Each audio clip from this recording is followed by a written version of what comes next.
오늘은 요한복음 16장 말씀 보겠습니다. 요한복음 16장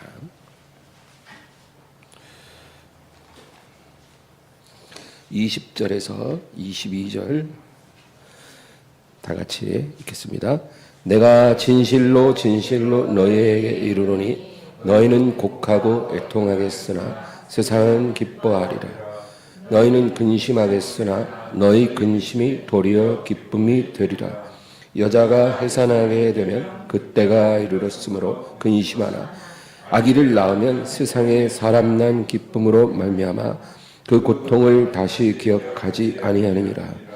지금은 너희가 근심하나 내가 다시 너희를 보리니 너희 마음이 기쁠 것이요 너희 기쁨을 빼앗을 자가 없으리라. 아멘.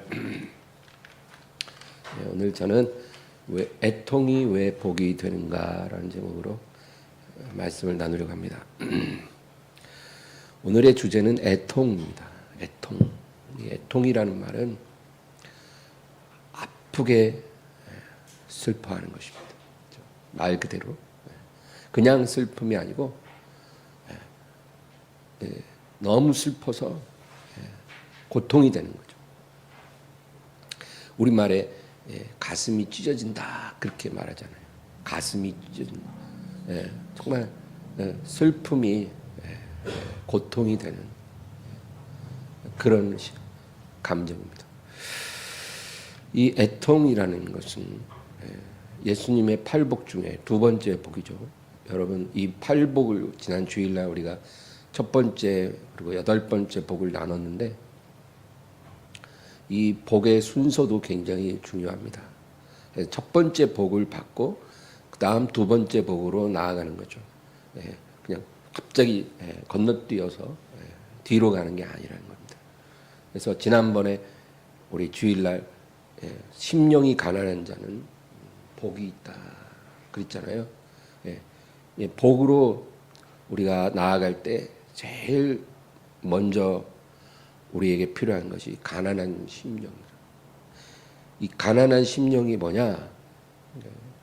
우리 마음이 하나님이 아니면 채워지지 못하는 마음. 그 어떤 것으로도 안 채워지는 거예요. 돈이 많든지 적든지 그 의미가 없는 거라는 거죠. 하나님만이 채워지는 마음.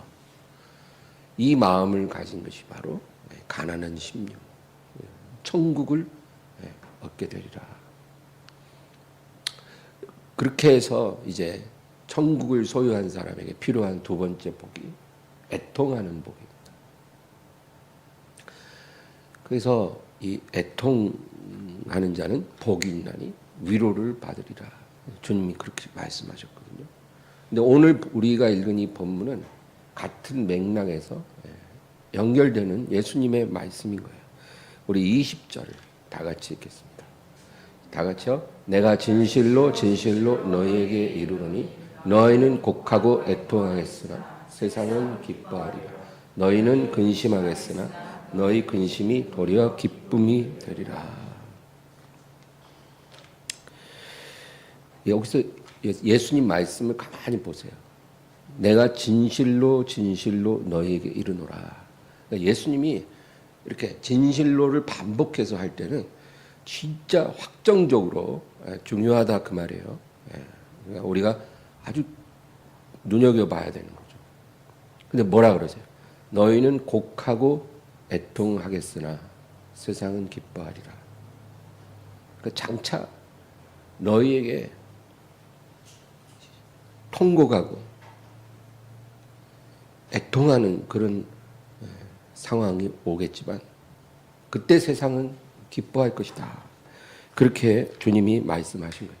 근데 이게 그렇게 될 수 있다가 아닌 거죠. 진실로 진실로 너에게 이르노라는 거죠. 그러니까 이런 상황은 반드시 온다 그 얘기겠죠.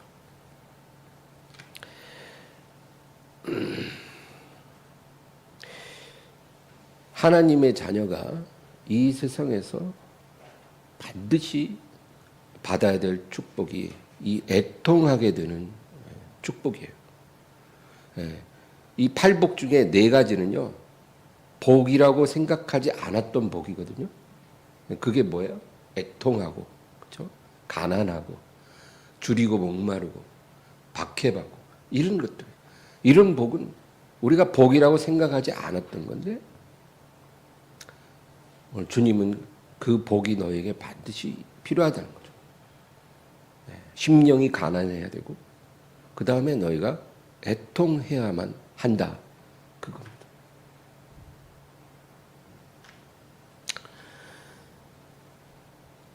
우리가 정말 너무 마음이 슬프고 괴로울 때가 언제일까요? 누구나 다 그런 감정은 다 갖고 있어요. 근데 보통 사람들 보면 너무 분할 때, 그리고 너무 실망스러울 때, 그럴 때 막 괴로워서 몸부림치잖아요. 그죠? 근데 그런 애통은 복이 되는 애통이 아니에요. 여기서 주님이 애통하게 될 것이다. 너희가 애통해야 한다. 이제 그렇게 말씀하실 때는 그것이 우리의 죄로 인한 애통이에요. 원인이 딱 그거예요. 그거가 돼야 돼요. 우리의 죄를 보면서 그냥 슬픈 것이 아니라 가슴이 찢어져요.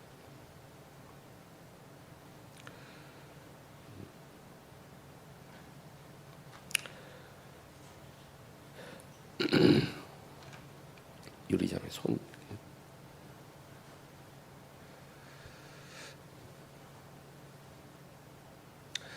가슴이 찢어질 만큼 우리가 괴로워야 여러분 그것이 우리에게 복이 되고 은혜가 되고 축복이 될 것이다. 주님께서 그렇게 말한 거예요.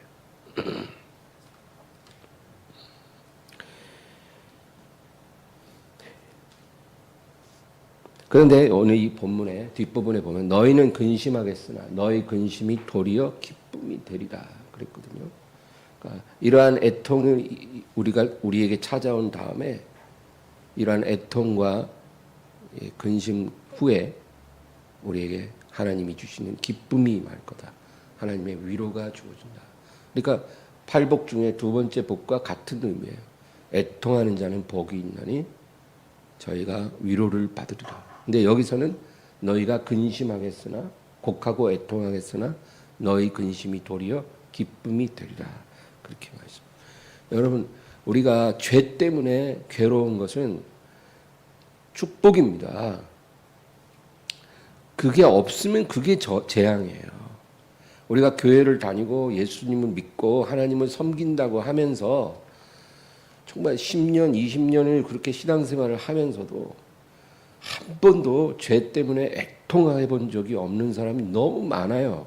뭐 교회 안에 그런 사람도 좀 있다가 아니라 오히려 그런 사람이 더 많아요. 지금 한 번도 자기 죄 때문에 가슴이 찢어질 것 같은 그런 슬픔, 그런 슬픔을 느끼고 하나님 앞에 통곡하고 오열하고 이런 경험이 한 번도 없는 그런 크리스찬들이 너무 많다. 그거예요. 이런 사람들은 왜 문제가 되냐면 성령의 위로를 경험하지 못해요. 애통한 사람에게만 성령의 위로가 부어지거든요. 이 위로는 어떤 위로냐면은 완벽한 평안이에요. 완벽한 평안. 그냥 뭐랄까 다른 게 더 필요하지 않다고 느낄 만큼 완벽한 행복. 이게 임하는 거예요. 이거는 세상이 절대로 못 줘요. 여러분 세상이 주는 행복, 세상이 주는 위로는요. 마치 외부의 우물에서 물 길어다 마시는 거와 똑같아요. 그래서 길어도 모자라고 마셔도 목마르고 받아도 부족한 위로예요. 그런 거. 세상이 주는 위로가 그런 거예요. 그래서 평생 계속 길어도 목마르고 마셔도 목마르고 받아도 부족한 거예요. 다오. 위로 받았는데 그 다음날 또 위로가 또 필요해요. 계속 부족해요. 근데 그런 위로가 아니라 완벽하게 채워지고 또 자생하는 위로예요. 그러니까 어디 외부에서 길어오는 물을 마시는 게 아니라 내 안에서 샘물처럼 솟아나는 위로예요. 그게 어떻게 그런 일이 일어나요? 성령이 들어오시면 그런 역사가 임하는 거죠. 그러니까 예수 믿는 사람에는 다 성령의 사람이긴 해요. 그러나 애통하는 자에게 성령의 부어주시는 위로가 있다. 그거예요. 그러니까 그 말은 애통하는 일이 없는 사람은 이러한 부어주시는 위로를 경험하지 못한다는 거죠. 그러니까 믿음 생활을 하지만 늘 목마른 거예요. 예? 재물에 목말라. 교회 열심히 다니고 신앙생활 하는데 늘 재물에 목말라서 돈. 늘 사람들의 인정, 사람들의 사랑에 목말라서 아, 목사님이 오늘 나랑 눈도 안 마주쳤어. 오늘 갔는데 사람들이 나보고 밥 먹었냐고 아무도 안 물어봐. 자기도 안 물어보면서 그렇게 맨날 받을 생각만 해요. 그러니까 교회는 다니지만 그런 상황이 되는 거예요. 왜? 성령이 부어주시는 위로를 경험하지 못하니까. 그래서 이런 하나님이 주시는 그 끝없이 솟아나는 은혜가 우리에게 임하려면 반드시 애통하게 되는 역사가 와야 된다는 거예요. 그러니까 이 애통하는 게 복 중에 복이라는 거예요. 이 복을 우리가 구하고 사모하고 받아야 된다는 거예요. 아, 하나님 내 평생에 슬픈 일이 없게 해주세요. 항상 웃고만 살고 싶어요. 이런 철부지 같은 기도하지 말고 애통하는 자는 복이 있다 했는데 하나님 제가 생각해 보니 저는 이제까지 교회를 다녔지만 한 번도 내 죄 때문에 내가 정말 가슴이 찢어질 만큼 슬픔을 느껴본 적이 없었어요. 예수님이 바로 나 때문에 그 십자가에 찢기시는 고통을 견디고 죽임을 당하셨다는 사실을 제가 정말 애통하는 심령으로 깨달아 본 적이 없던 것 같아요. 하나님 제게도 그런 애통함을 주세요. 여러분 우리가 이렇게 기도하면 하나님이 얼마나 기뻐하시겠어요. 야, 네가 이제까지 기도한 그 많은 기도 중에 오늘 기도야말로 진짜 내 마음에 합한 기도를 했구나. 그러시지 않겠어요? 여러분 하나님은 늘 살아계시고 깨어 계시고 우리 기도에 귀 기울이시는데 왜 응답을 안 주시겠냐고요. 엉뚱한 기도만 자꾸 하니까 하나님이 주시기가 힘든 거예요. 어린아이가 아빠 나 자동차 사줘 이러면 누가 사주겠냐고요. 하나님이 돈이 없어서 안 사주는 게 아니라 능력이 부족해서 안 주시는 게 아니고 잘못된 것을 구하니까 못 주시는 거예요. 주고 싶어도. 그러니까 우리가 하나님께 복을 받아도 항상 순서가 있다는 거예요. 그래서 심령이 가난한 복 받아야 되고 그리고 애통하여 하늘의 위로를 경험하는 복을 받아야 돼요. 이런 복들을 다 통해서 하나님께서 우리가 구하지 않은 것까지도 풍성하게 주시는 그런 복을 경험하는 사람이 돼야죠. 어떤 사람은 구하지 않아도 막 더 주셔갖고 어휴 감당 못하는데 어떻게 해요 하나님? 제가 어떻게 해야 할까요? 이런 사람이 있는데 어떤 사람은 구해도 못 받아요. 달라 해도 안 주셔요. 똑같이 교회 다니는데도 그렇게 다양해요. 그래서 우리가 말씀을 통해서 하나님이 원하시는 게 뭔지를 알아야 되는 거예요. 그냥 맨날 내 요구만 하는 게 아니라 하나님이 원하는 게 뭔지를 알아야 된다.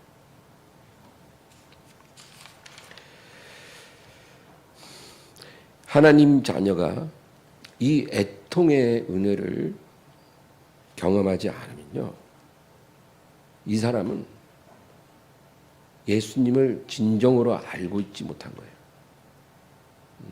예수님에 대해서 겉으로만 이렇게 수박 겉핥기식으로 아는 거지 예수님을 정말로 아는 것이 불가능해요. 아니 예수님이 이 세상에 왜 오셨어요? 네? 예수님이 여행 오신 거예요? 아니잖아요. 목적이 있어서 오신 거예요. 그리고 예수님이 왜 그 고난을 겪으시고 왜 십자가에서 죽으셨어요? 그 목적이 있잖아요. 그 목적이 뭐냐는 거예요. 나 구원하려고 그렇게 하신 거잖아요. 나 살리겠다고. 나 구원하겠다고. 그러면 머리로는 알아요. 그렇지. 근데 생각해 보세요. 나 살리겠다고 예수님이 그 죽음을 당하셔야 한다는 것은 내가 받을 처벌을 예수님이 받으신 거거든요. 그러면 내가 그 정도로 죄인인가? 라는 생각을 해야죠. 예. 나는 뭐 별로 그렇게 누구 죽인 적도 없고 누구에게 내가 막 못할 짓 한 것도 없는 것 같은데 내가 뭐 그렇게 무슨 도둑질을 하거나 내가 막 그렇게 부정직하고 부도덕하게 살지도 않았는데 뭐 내 죄 때문에 예수님이 그렇게까지 죽어야 되는 건가? 우리가 이런 생각을 갖고 있다면 우리는 예수님을 제대로 알 수가 없는 거예요. 내 부모가 나를 얼마나 사랑하는지를 자식이 모른다면 그 자식이 부모를 안다고 할 수가 있겠어요? 내 아버지 성함 뭐, 어머니 성함 뭐, 우리 아버지 지금 연세가 몇 세, 어머니가 몇 세, 지금 건강이 어디가 문제가 있고 뭐 집은 어디 사시고 이런 건 다 알죠. 자식으로서. 그러나 부모가 자식을 얼마나 사랑하는지를 전혀 모르는 자식이라면 그 자식은 부모를 아는 게 아니에요. 절대. 껍데기만 아는 거예요. 그냥. 부모를 안 적이 없는 자식이에요. 만약에 그 상태로 부모가 돌아가셨다면 장례 다 치르고 나서도 그 자식은 평생 부모를 안 적이 없었던 자식이에요. 물론 언젠가는 그 부모님의 마음을 깨닫고 오열하고 곡하고 애통하는 날이 올 수도 있겠지만 그 전에는 그렇지가 않은 거죠. 하나님과 우리와의 관계도 마찬가지예요. 예수님이 왜 이 땅에 오셔서 십자가에 죽으셨다는 것을 그게 나와 관련돼서 깨달아지지 않으면 우린 예수님을 알 수가 없는 거예요. 근데 그게 어떻게 깨달아져요? 내 힘으로는 되는 게 아니고 어느 날 하나님의 성령의 은혜로 그 애통하는 역사가 일어나는 거죠. 네? 통곡하고 정말 고통스러운 슬픔을 느낄 때 그때 이제 우리가 그걸 깨달아지는 거예요. 그러면 그 사람 변합니다. 여러분 30년 교회 다니고 50년 교회 다녀도 안 변한 사람 제가 얼마나 많이 봤는지 몰라요. 왜 안 변했을까요? 도대체. 교회를 50년을 다녔는데 왜 안 변할까요? 보면은 생각하는 거나 행동하는 게 안 믿는 동네 아줌마랑 다를 바가 하나도 없어. 성질도 그렇게 사납고 말도 함부로 하고 자기밖에 모르고 돈 욕심 많고 아주 그냥 예의도 없고 동네 할머니나 그 권사님이랑 똑같아. 50년 다닌 권사님이나 한 번도 교회 안 가본 동네 할머니나 똑같아요. 왜 이런 일이 일어날까요? 애통케 하는 은혜가 없었던 거예요. 애통하는 은혜를 받은 사람은 그럴 수가 없어요. 잘못을 해도 바로 깨닫고 하나님 앞에 무릎 꿇어요. 절대로 어리석은 길로 계속 못 가요. 애통하는 은혜가 임하면 사람 바뀝니다.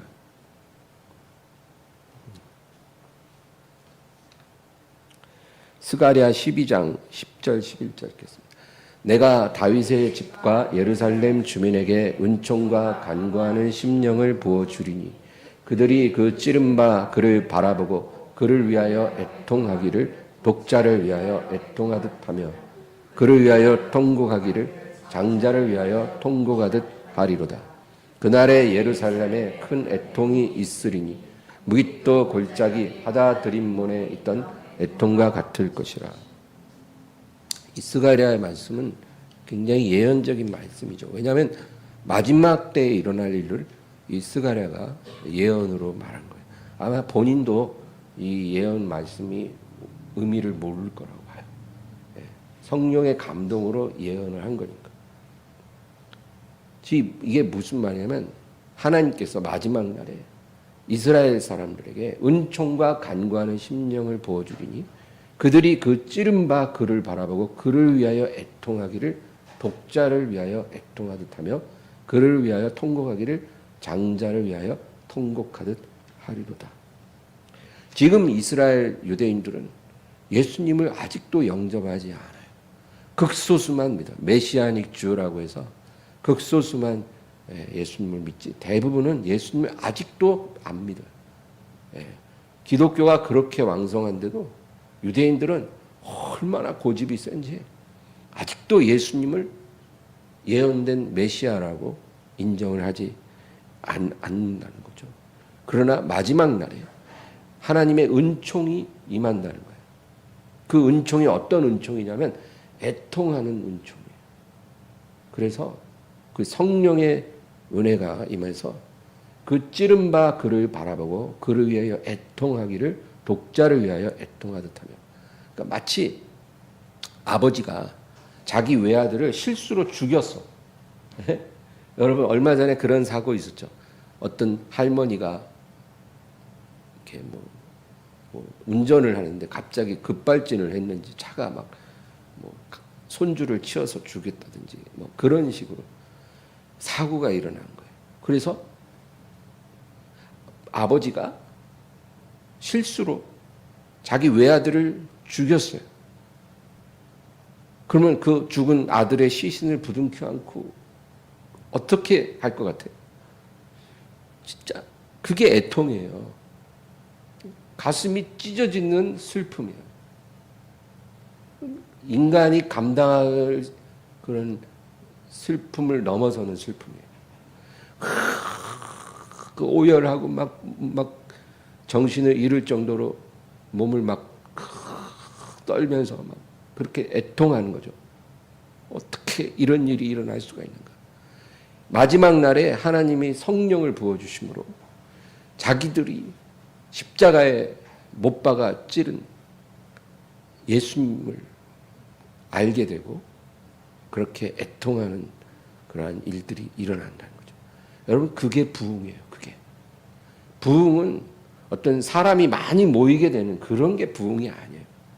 부흥이라는 것은 교회 안에 자기 죄를 인해서 가슴을 치고 애통하는 사람이 막 많아지기 시작할 때 그게 부흥 일어나는 거예요.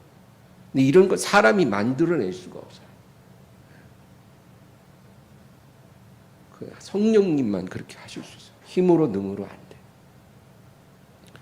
돼. 우리 교회에도 그런 애통하는 부흥이 임하시기를 우리 항상 기도할 때 여러분 기도하셔야 돼요.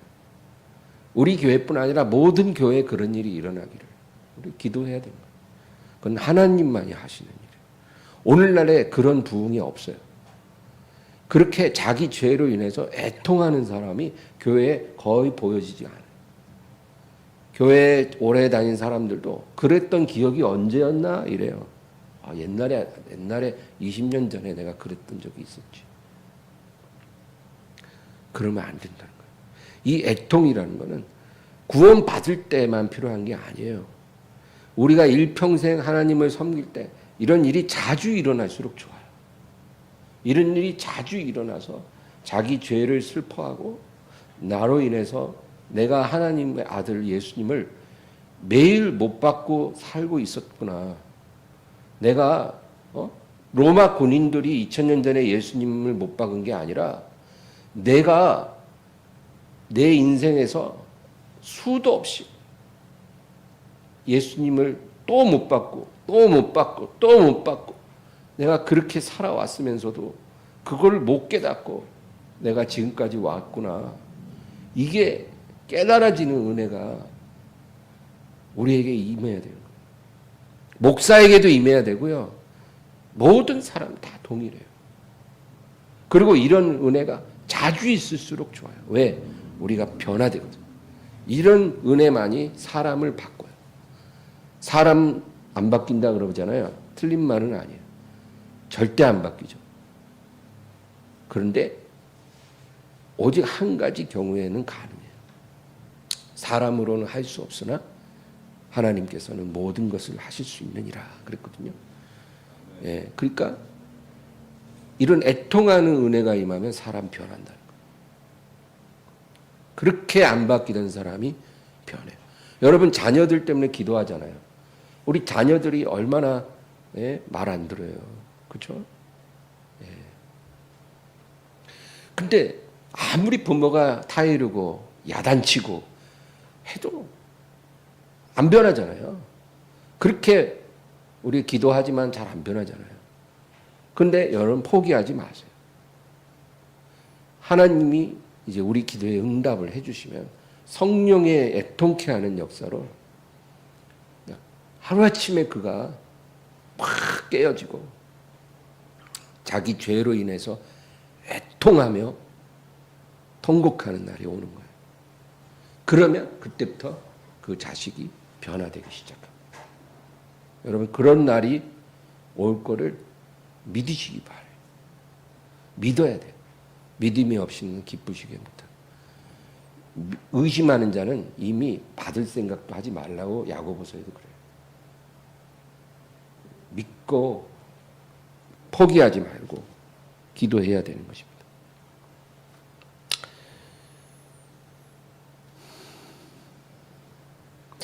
교회를 오래 다녀도 이런 은혜를 못 받는 사람들이 이제 교회 오래 다니면 어떻게 돼요? 집사 되죠?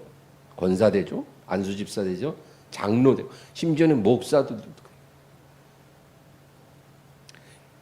이번에 뭐 뉴스에 보니까 어느 목사가 대통령 영부인에게 뭐 백을 갖다 주고 뭐 그걸 뭐 녹음을 하고. 아니 도대체 목사가 뭐 이렇게 할 일이 없어요. 왜 그런 속임수를 쓰고 그런 정치적인 일을 해요? 그러니까 여러분 목사라고 다 목사 아니에요. 말도 안 되는 말종들이 많아요. 목사들 중에. 근데 여러분 교회 오래 다니면 목사도 되고 장로도 되고 권사도 되고 하잖아요. 애통한 적이 없는 사람이 그렇게 되면요. 본인에게 재앙이고 교회에도 재앙이에요. 이런 사람들은 필연적으로 바리새인이 돼요. 바리새인. 바리새인의 특징이 애통한 적이 없는 사람이에요. 그리고 교회 오래 다닌 사람. 그게 바리새인. 그건 확실해요. 그래서 교회에 바리새인들이 다 중요한 자리를 차지하고 있는 거예요. 누가복음 18장 11, 12절 읽겠습니다. 바리새인은 서서 따로 기도하여 이르되 하나님이여 나는 다른 사람들 곧 토색, 불의, 간음을 하는 자들과 같지 아니하고 이 세리와도 같지 아니함을 감사하나이다. 나는 일해에 2번씩 금식하고 또 소득의 11조를 드리나이다 하고. 이 바리새인의 기도를 보세요. 얼마나 당당한지 몰라요. 이 사람은 다른 사람보다 자기가 더 경건하다고 생각해요. 더 자기가 거룩하다고 생각해요. 이런 마음이 바로 애통함을 모르는 사람의 마음이에요. 자기 죄 때문에 애통하는 사람은 이럴 수가 없죠. 다른 사람을 보면서 내가 더 경건하다고 생각할 수가 없는 거예요.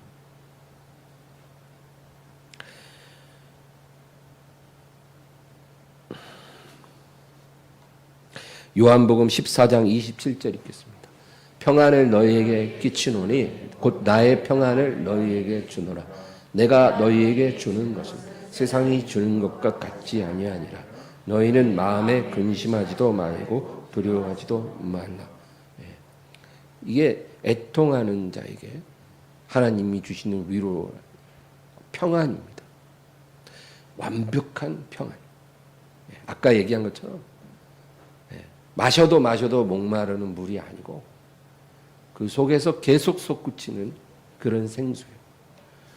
이런 은혜, 이런 평안을 내가 너희에게 주노라. 내가 너희에게 주는 것은 세상이 주는 것과 같지 않다. 주님이 말씀하신 거예요. 여러분, 우리가 이 은혜를 사모해야 돼요. 이런 은혜가 있음도 모르고 제가 이제까지 신앙생활을 해왔어요. 이러지 말고 이런 은혜가 있음을 믿고 이런 은혜를 사모해야 돼요.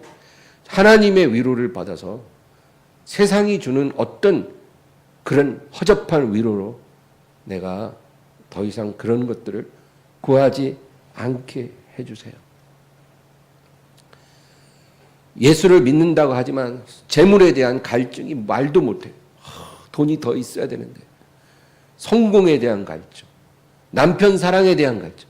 예, 그런 성도 많이 봤어요. 남편 사랑에 대한 갈증이 있는 거예요. 남편이 자기를 행복하게 못 해주는 거예요. 그래서 늘 한숨 쉬어요. 근데 이 사람은 늘 기도할 때 우리 남편 변화시켜주게 목사님 기도 좀 해주세요. 근데 사실은 하나님의 마음은 뭐냐면 남편 사랑을 받으려고 하지 말고 내 사랑을 네가 먼저 받아야 된다는 거예요. 내가 주는 물, 내가 주는 위로를 네가 받으면 너는 더 이상 그 남편 사랑에 대한 갈증이 없어질 거라는 거예요. 하나님이 주시는 위로의 특징이 그거예요. 다른 갈증이 다 사라져요. 하나님이 주시는 물을 마시면. 근데 세상이 주는 물은 갈증이 계속 생겨요. 마셔도. 제가 콜라 좋아하지만 콜라는 정말 그래요.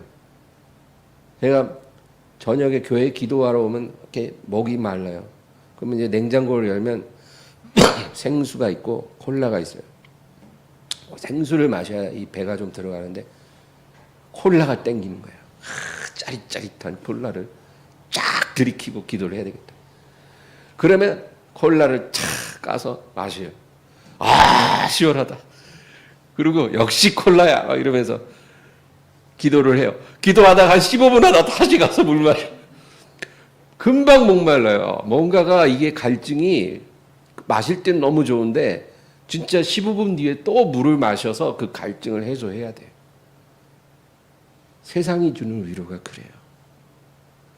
그러니까 여러분, 내가 하나님을 믿으면서 세상에 속한 것들이 계속 갈증이 생긴다면 내가 진짜 위로를 아직 모르고 있구나. 부끄러운 게 아니에요, 그게. 그거 깨닫는 게 엄청난 거예요. 그거 깨닫는 게. 아, 내가 아직 하나님의 위로를 제대로 못 받고 있구나. 그럼 하나님, 갈증이 생기지 않는 하나님의 위로를 제게 주세요. 그런 성령을 부어주세요.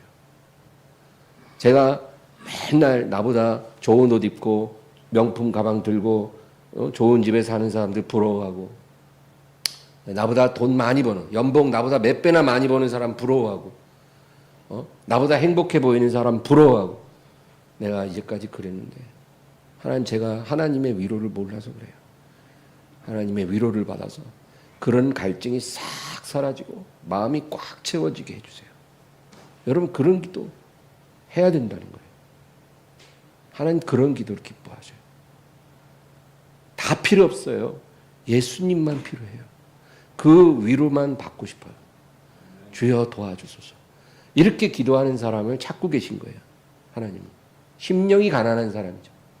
그리고 애통하는 사람을 찾는 거예요.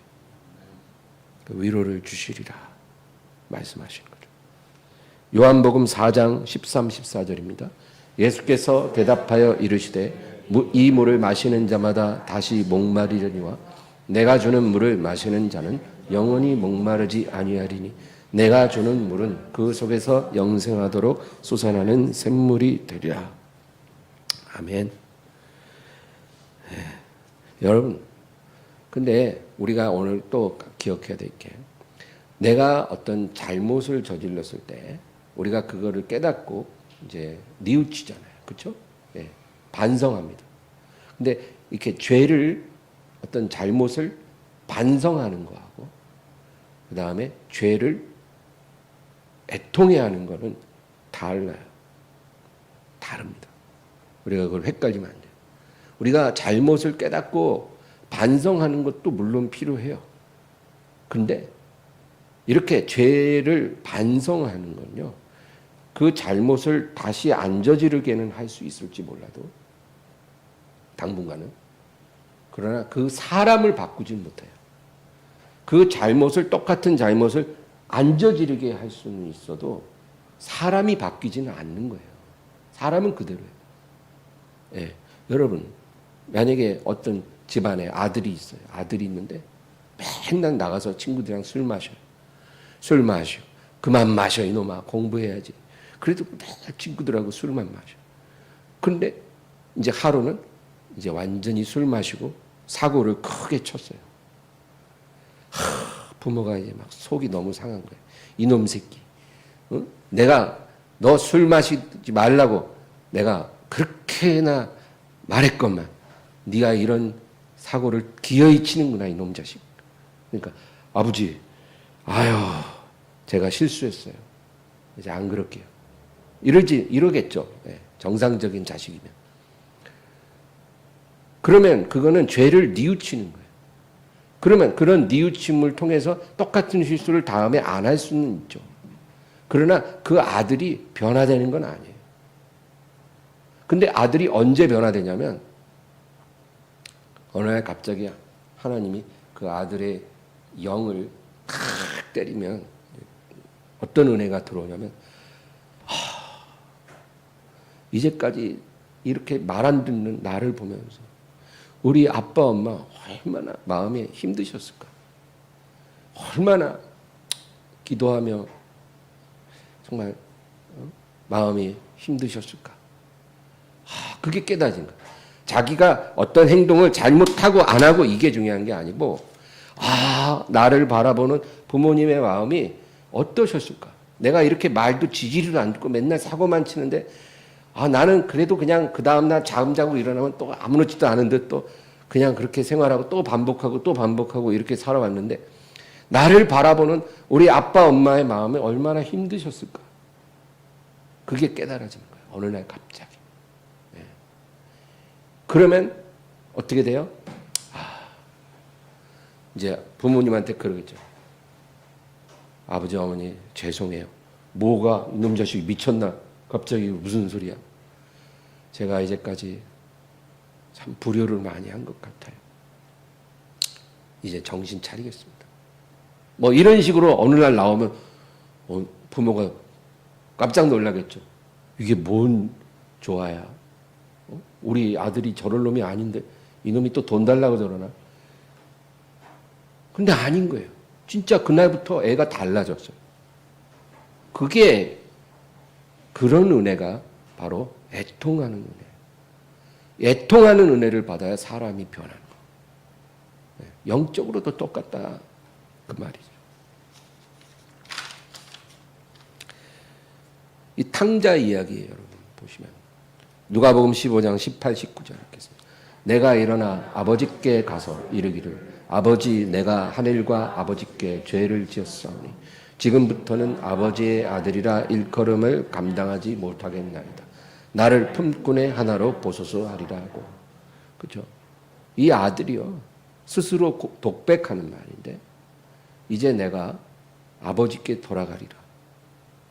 근데 아버지 내가 하늘과 아버지께 죄를 지었습니다.